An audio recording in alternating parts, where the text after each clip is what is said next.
Hello dear students, in last lecture we have completed up to question number 9 from miscellaneous exercise of chapter vectors. Now, question number 10. If D, E and F are midpoints of the sides BC, CA and AB of triangle ABC, then prove that AD vector plus BC vector plus CF vector is equal to 0 vector. तो अब हम यहां पे पहले consider करेंगे let A vector, B vector, C vector, D vector, E vector, F vector be the position vectors of points A, B, C, D, E, F respectively with respect to origin O. तो जब हमें ऐसा दिया है कि given that D, E and F are the midpoints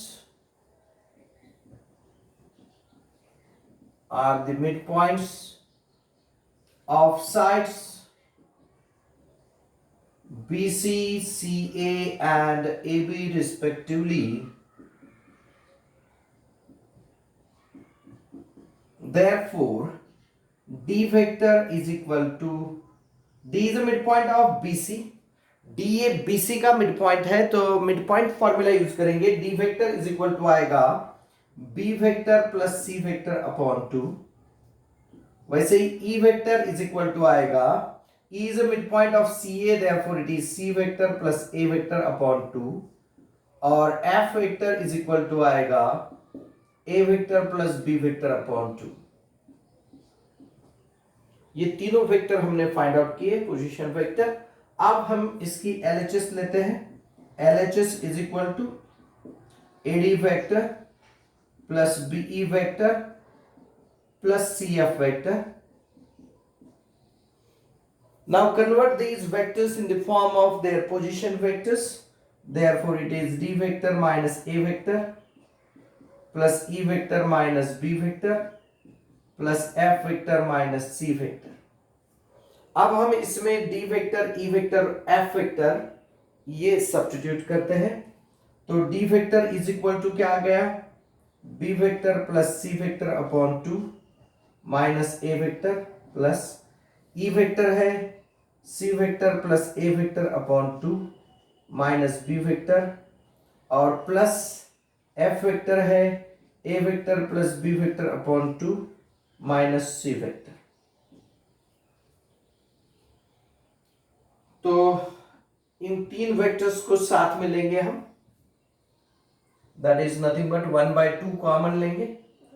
1/2 common लेने के बाद B vector plus C vector plus C vector plus A vector plus A vector plus B vector और minus this A vector plus B vector plus C vector. ये जो तीन है minus A minus B और minus C, इसमें से minus common निकाल लिया. Is equal to 1/2 into bracket आएगा 2A vector plus 2B vector plus 2C vector minus A vector plus B vector plus C vector. 2 से इसको डिवाइड करो तो ये आएगा A vector plus B vector plus C vector minus A vector plus B vector plus C vector और ये आएगा 0 vector. Is equal to लिखेंगे RHS हेंस प्रूव्ड. ये प्रूव हो गया. समझ में आ रहा है आपको? अब नेक्स्ट क्वेश्चन देखिए.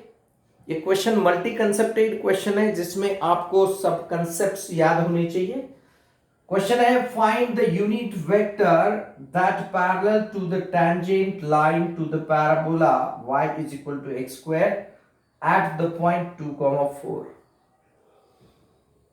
y is equal to x square ये पैराबोला है, उसको 2,4 ये पॉइंट पे हमें टेंजेंट निकालनी है और उस टेंजेंट को पैरेलल यूनिट वेक्टर निकालना है. तो हम पहले टैंजेंट के डायरेक्शन एंगल्स या डायरेक्शन कोसाइंस फाइंड आउट करने की कोशिश करेंगे. कंसीडर करेंगे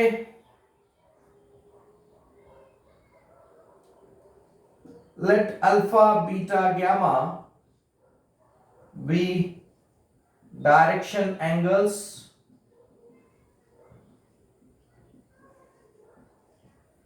of a tangent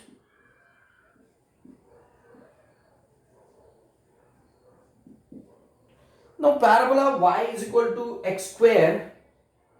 We know that it is nothing but upward parabola and which is two-dimensional figure. Two-dimensional figure means it lies in xy plane, means tangent to that plane also lies in xy plane. तो यहां पे हम लिखेंगे कि as parabola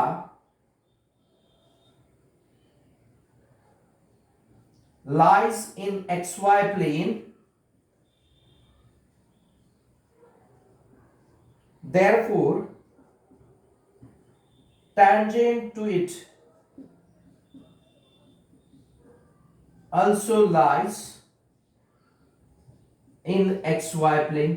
और अगर tangent xy plane में है तो वो tangent z axis को perpendicular होगी. Therefore we can say that tangent is perpendicular to z axis. Tangent is perpendicular to z axis. और z एक्सिस को अगर परपेंडिकुलर है तो गामा की वैल्यू 90 डिग्री होगी और देयरफॉर cos गामा जो है cos 90 की वैल्यू 0 होती है, वो 0 होगी. cos गामा की वैल्यू 0 होगी. अब हम क्या करेंगे, टेंजेंट का स्लोप निकालेंगे. जैसे हमें पैराबोला का इक्वेशन पता है और उस पे का पॉइंट पता है. नाउ एक कंसेप्ट है एप्लीकेशन ऑफ डेरिवेटिव्स में, अगर आपका हुआ नहीं तो होगा बाद में, अगर हो गया तो आपको पता है कि equation of parabola is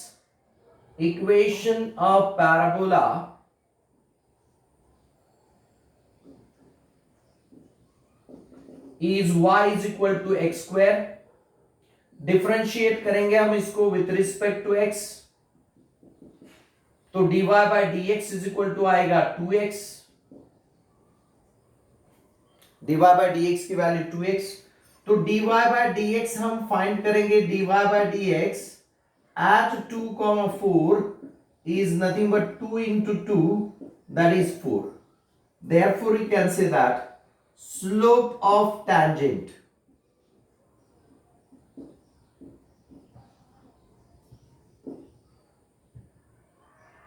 is equal to 4.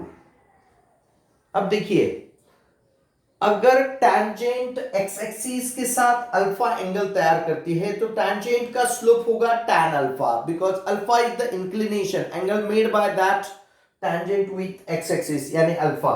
Tangent का स्लोप 4 आया है यानी tan अल्फा की वैल्यू 4 आ गई है. हमें डायरेक्शन कोसाइन निकालने के लिए cos अल्फा निकालना है. Therefore हम sec square अल्फा निकालेंगे. sec square alpha is 1 plus tan square alpha and that is 1 plus 16, that is nothing but 17. sec square alpha की वैल्यू 17 आ गई. Therefore cos square alpha is equal to आएगा 1 upon root 17. तो cos alpha आएगा आपका, cos alpha is equal to, sorry, ये 1 by 17. तो cos alpha आएगा plus और माइनस 1 अपॉन रूट 70. इस पे से हम इसके लिए cos बीटा फाइंड आउट करते हैं. Now cos square alpha plus cos square beta plus cos square gamma is equal to 1. Therefore cos square alpha आएगा 1 by 17 plus cos square beta plus 0 is equal to 1. तो cos square beta is equal to क्या आएगा, cos square beta is equal to आएगा 1 minus 1 by 17. तो cos beta is equal to आएगा, cos square beta is equal to 16 by 17.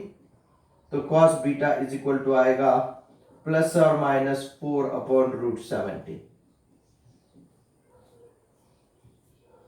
अब हमें unit vector parallel to tangent निकालना है. अब टैंजेंट के हमें cos अल्फा यानी कॉस अल्फा, कॉस बीटा और कॉस गामा, यानी हमें डायरेक्शन कोसाइंस मिले हैं। और डायरेक्शन कोसाइंस अगर मिलते हैं तो unit vector along that line is given by cos alpha into I cap plus cos beta into j cap plus cos gamma into k cap। तो हम यहां पर एक ये क्वेश्चन मैं रफ करता हूं और इस क्वेश्चन की जगह पे हम इसका सॉल्यूशन लिखते हैं। अब आगे देखिए,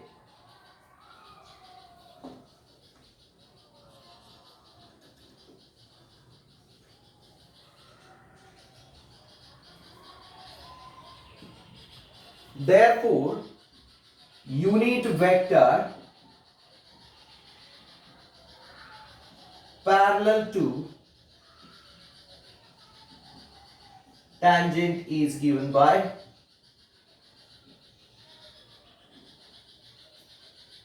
suppose we'll consider it as p vector, that is cos alpha into I cap plus cos beta into j cap plus cos gamma into k cap,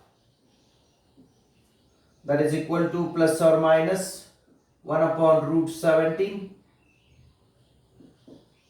into I cap plus or minus 4 upon root 17 into j cap plus 0 into k cap। तो p vector is equal to final vector आएगा plus और minus 1 by root 17, हम इसमें common निकाल सकते हैं I cap plus 4j cap। This is your final answer. p vector is equal to plus और minus 1 upon root 17 into bracket I cap plus 4j cap। तो इसका solution अच्छे से देख लीजिए।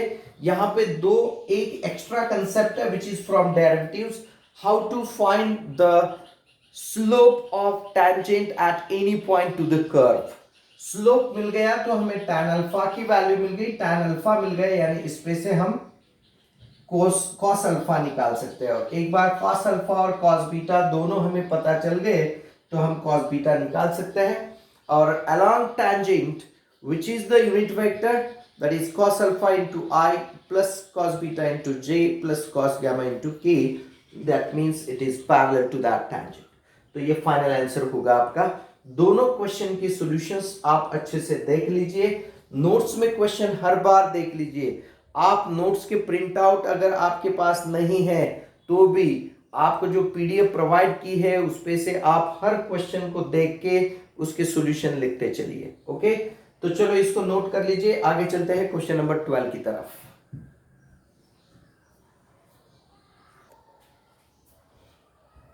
Now look at for question number 12. Express I cap plus 4j cap minus 4k cap as a linear combination of the vectors 2i minus j plus 3k, I minus 2j plus 4k and minus I plus 3j minus 5k. First of all, we will give the names for these four vectors. Let p vector is equal to I cap plus 4j cap minus 4k cap. A vector is equal to 2I cap minus j cap plus 3k cap. B vector is equal to I cap minus 2j cap plus 4k cap. And C vector is equal to minus I cap plus 3j cap minus 5k cap. Now we have to express p vector as linear combination of a vector, b vector and c vector.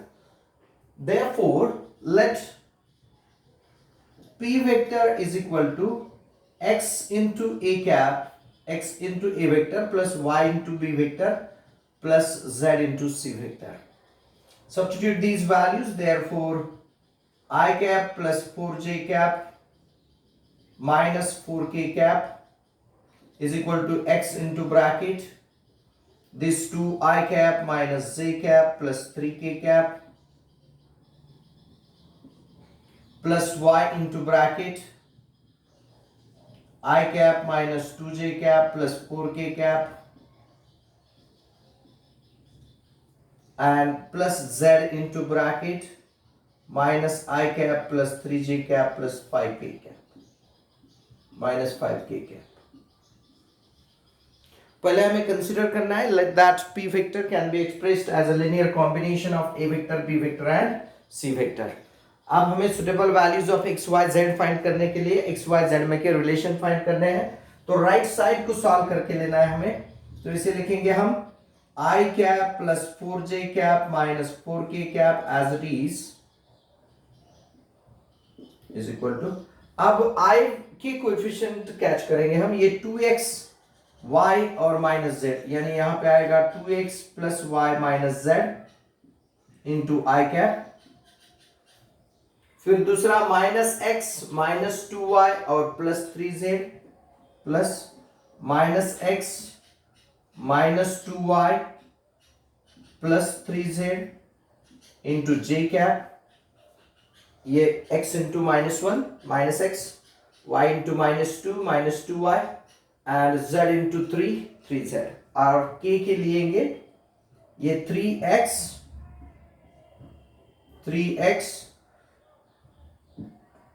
फिर 4y plus 4y और minus 5z into k के। तो हमें तीन equations मिलेंगे। Therefore we have on comparing 2x plus y minus z is equal to 1, इसको लिखेंगे equation first. फिर minus x minus 2y plus 3z is equal आएगा 4, इसको बोलेंगे सेकेंड। और third equation 3x plus 4y minus 5z is equal to minus 4, that equation is equation number 3। अब ये तीन इक्वेशन सॉल्व करने के लिए आप एलिमिनेशन मेथड यूज कर सकते हो, या आप उसको क्रैमर्स रूल से भी सॉल्व कर सकते हो, यूजिंग मैट्रिसेस भी सॉल्व कर सकते हो। यानी डिटर्मिनेंट का यूज करो या एलिमिनेशन मेथड यूज करो, या कोई भी मेथड आपको जो अच्छे लगे वो यूज कर सकते हो। एलिमिनेशन मेथड अगर आपको यूज करना है तो आप किसी भी एक वेरिएबल की वैल्यू निकाल लीजिए अदर टू वेरिएबल्स में।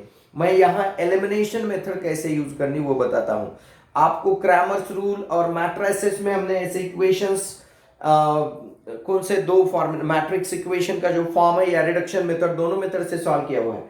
तो मैट्रिक्स का भी यूज कर सकते हैं, या आपको क्रैमर्स रूल करना है तो D D x D y D z ऐसे चार डिटरमिनेंट निकालो और फिर एक्स वाई जेड के वैल्यूज निकालो तो आपको वैल्यूज मिल जाएंगे। यहाँ एलिमिनेशन अगर यूज करना है तो from equation first we can find, from equation first we have, हम z की वैल्यू निकालेंगे, z is equal to 2x plus y minus 1, और ये वैल्यू हम इक्वेशन सेकेंड और थर्ड में रखेंगे। Put this value in equation second, तो क्या आएगा देखिए, minus x minus 2y plus 3z है तो इसको 3 से मल्टीप्लाई करो, 6x plus 3y minus 3 is equal to 4, equation second में लिखा है। तो क्या आएगा ये 5x plus y is equal to आएगा 7, इसको बोले हम equation number 4। 5x plus y is equal to 7। अब हमें same value, put the value of z, also put value of z in equation third equation में रखिए, तो क्या आएगा देखिए, यहां पे है 3x plus 4y minus 5z, यानी इसको माइनस 5 से मल्टीप्लाई करना है, minus 10x minus 5y plus 5 is equal to minus 4, तो ये आएगा minus 7x minus y is equal to minus 9, तो 7x plus y is equal to आएगा 9, इसको लिखेंगे इक्वेशन नंबर 5। अब क्या मिला हमें, x और y में दो इक्वेशंस मिले। अब ये दो इक्वेशंस को साइमल्टेनियसली सॉल्व करो, solving equations fourth and fifth equation हम सॉल्व करेंगे। तो 7x plus y is equal to 9 और ये 5x plus y is equal to 7। Subtract करो दोनों को तो हमें मिलेगा 2x इज इक्वल टू 2। तो x की वैल्यू आपको मिल गई 1, x इज इक्वल टू 1। समझ में आया? अब x की वैल्यू 1 हम किसी भी इक्वेशन 4 या 5 में लिखेंगे। Put x is equal to 1 in equation 4।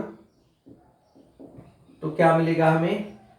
5 plus y is equal to 7। तो y की वैल्यू मिल गई 2। अब ये y की वैल्यू इस इक्वेशन में रखिए या कोई भी फर्स्ट सेकंड में रखिए। Put x is equal to 1, y is equal to 2 in equation first यानी यही इक्वेशन है। तो z is equal to आएगा 2 plus 2 minus 1 यानी 3। मीन्स z की वैल्यू आ गई 3। x की वैल्यू 1, y की वैल्यू 2, z की वैल्यू 3। तो हम p वेक्टर को लिखेंगे therefore p vector is equal to a vector plus 2b vector plus 3c vector. It is the expression of. तो हम p a और b की जगह पे ये वाले वेक्टर्स लिख सकते हो आखिरी में फाइनल आंसर में। तो this is p vector is expressed as linear combination of a vector, b vector and c vector.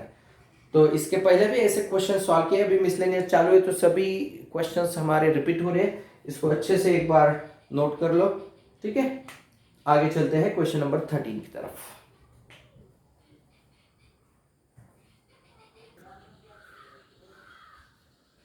Now read for question number 13. If OA vector is A vector and OB vector is B vector, show that the vector along the angle bisector of angle AOB is given by D vector is equal to lambda into A vector upon magnitude of A vector plus B vector upon magnitude of B vector। अब देखिए A vector upon magnitude of A vector means it is nothing but unit vector along A vector and B vector upon magnitude of B vector is unit vector along B vector। तो हमें इस bisector of angle AOB का इस पे कोई भी एक point लिया तो यहां पे जो फॉर्म होने वाला वेक्टर है any vector D vector along that angle bisector, ठीक है। तो यहां पे हम कहेंगे रे OD is bisector of angle AOB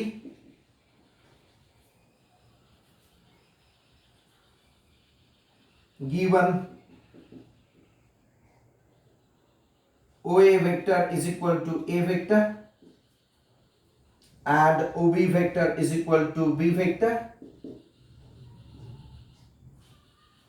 Let A cap and B cap be unit vectors along OA vector and OB vector। Therefore we can say that A vector A cap is equal to A vector upon magnitude of A vector and B cap is equal to B vector upon magnitude of B vector। अब देखिए D is a point, D is point on bisector of angle AOB।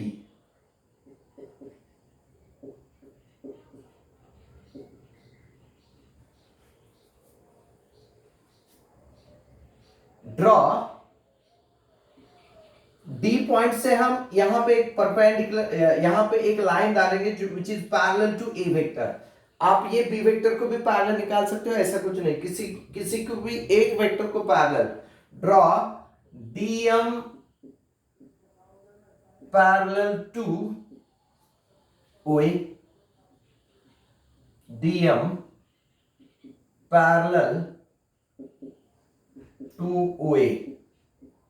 DM हम OA को parallel line निकाली, यानी यहां पे क्या हो गया, these two are the parallel lines and it is its transversal, ये बाइसेक्टर यानी उसका ट्रांसवर्सल बन गया।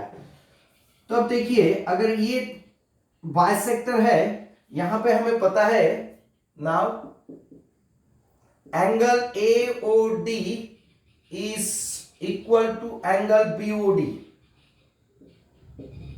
इसको हम गिवन बोल सकते हैं क्योंकि ये बाइसेक्टर पे एंगल है, D is point on the bisector of angle AOB and angle BOD is equal to, sorry, AOD is equal to angle AOD is equal to angle ODM या MDO, एंगल ODM, इसको हम alternate angles बोलेंगे, alternate angles. तो therefore हमें मिलेगा या ये दो स्टेटमेंट में से angle BOD is equal to angle ODM। तो देयरफॉर BOD यानी क्या होगा, BOD यानी इसको MOD लिख सकते हैं, therefore angle MOD is equal to angle ODM, angle MOD is equal to angle ODM। तो ये जो ट्रायंगल है, therefore we can say that triangle ODM is isosceles triangle, therefore we can say that ये isosceles triangle है, यहां पे base angles है तो उसके कॉन्ग्रुएंट साइड्स क्या हो गए, therefore OM is equal to हो गया DM।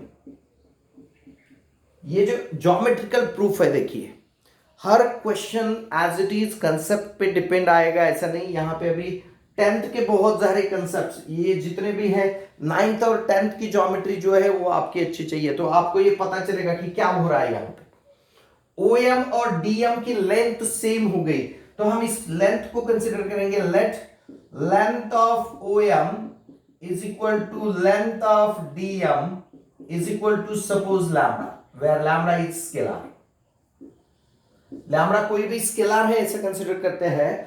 तो OM और DM की लेंथ हमने लैम्डा कंसीडर की, तो OM vector is equal to क्या मिलेगा हमें, OM vector is equal to, OM vector is in the direction of OA vector, sorry, OM vector is in the direction of OB vector, OB vector के direction में है, तो ये आएगा lambda into B cap, lambda into unit vector along B cap, यानी OM vector is equal to आएगा, OM vector is equal to आएगा lambda into B vector upon magnitude of B vector. यहां पे हम इसको रीजन दे सकते हैं, since OM vector is along B vector,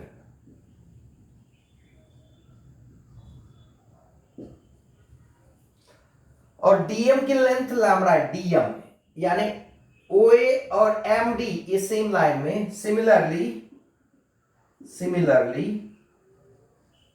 MD vector अगर निकालते हैं, MD vector it is also lambda into A vector, it is therefore we can write, since MD vector is parallel to A vector, MD vector A vector को parallel है, तो ये A cap आएगा, sorry A cap, तो MD vector is equal to क्या आएगा, therefore MD vector is equal to आएगा lambda into A vector upon magnitude of A vector। समझ में आ रहा है?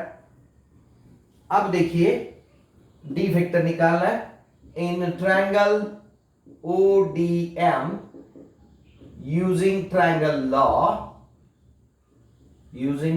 law, OD vector is nothing but OM vector plus MD vector, that is equal to OM vector is lambda into B vector upon magnitude of B vector plus MD vector is lambda into A vector upon magnitude of A vector.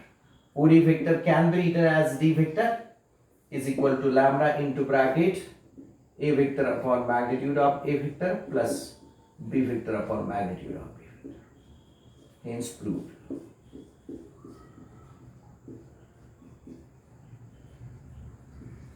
तो यहाँ पे इसकी ये proof खत्म होती है। ठीक है, इसको नोट कर लीजिए, अच्छे से देख लीजिए। आगे चलते हैं क्वेश्चन नंबर 14 की तरफ।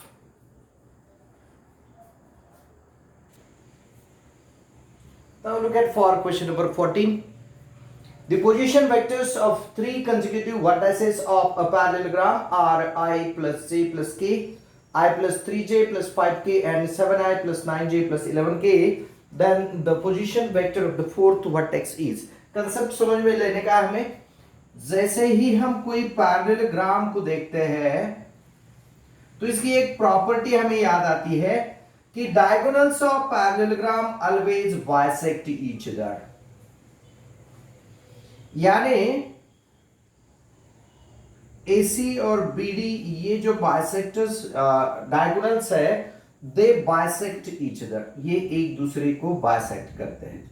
यानी M जो है वो दोनों AC और BD का मिड पॉइंट होगा। इसका यूज हमें यहां लेना है। कैसा लेना है देखिए, consider parallelogram ABCD with A vector as I plus j plus k, consecutive three vertices, B vector as I plus 3j plus 5k and C vector as 7i cap plus 9j cap plus 11k cap.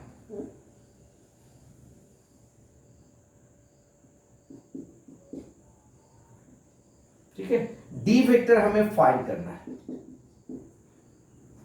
तो हमें पता है diagonals AC and BD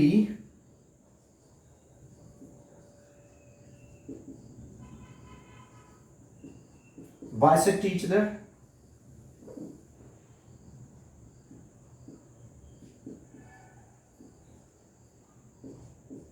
This is property of parallelogram. Therefore, we can say that M is midpoint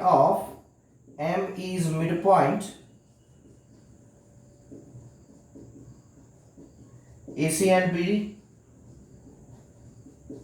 तो क्या होगा, तो M vector is equal to आएगा A vector plus C vector upon 2, same होगा B vector plus D vector upon 2। तो हमें मिलेगा therefore A vector plus C vector is equal to B vector plus D vector. आपको निकालना है D vector, यानी ये आएगा A vector plus C vector minus B vector. तीसरे पॉइंट का पोजीशन वेक्टर आपको निकालना है। आप यहां पे AB vector is equal to CD DC vector, ये भी कंसेप्ट यूज कर सकते हो, डायगोनल्स का भी कंसेप्ट यूज कर सकते हो, या डायरेक्टली आप AB vector is equal to DC vector ऐसा भी लिया तो आपको ये कंडीशन आना जरूरी है। अगर आप ऐसा लेते हो कि it is a parallelogram, therefore फिर डायगोनल्स निकालने की भी जरूरत नहीं, हम लिखेंगे AB vector is equal to DC vector, इनको पोजीशन वेक्टर में कन्वर्ट करो, B vector minus A vector is equal to C vector minus D vector. और आपको D वेक्टर निकालना है तो इसको इधर निकाले, आपको ये कंडीशन मिलेगी A vector plus C vector minus B vector. आप कोई भी यूज कर सकते हैं, यानी इज इक्वल टू आएगा। अब A वेक्टर क्या है, I plus J plus K, C vector क्या है 7i plus 9j plus 11k, और माइनस B वेक्टर यानी minus I cap minus 3j cap minus 5k cap. तो D vector is equal to आएगा, ये I cancel होगा, 7i cap, J plus 9 10 plus 7j cap, और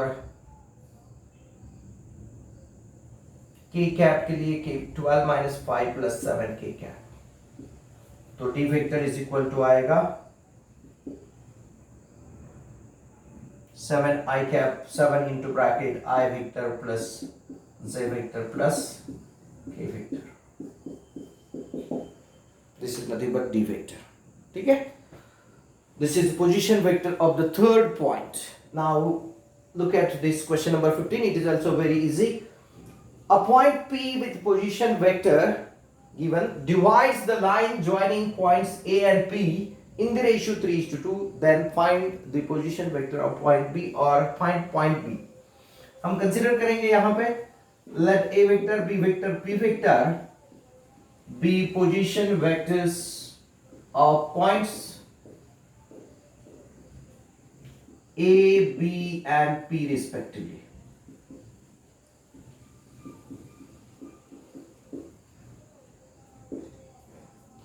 तो अब therefore A vector is equal to आएगा minus I cap plus 6J cap plus 5K cap, and P vector is given, P vector is minus 14I cap plus 39J cap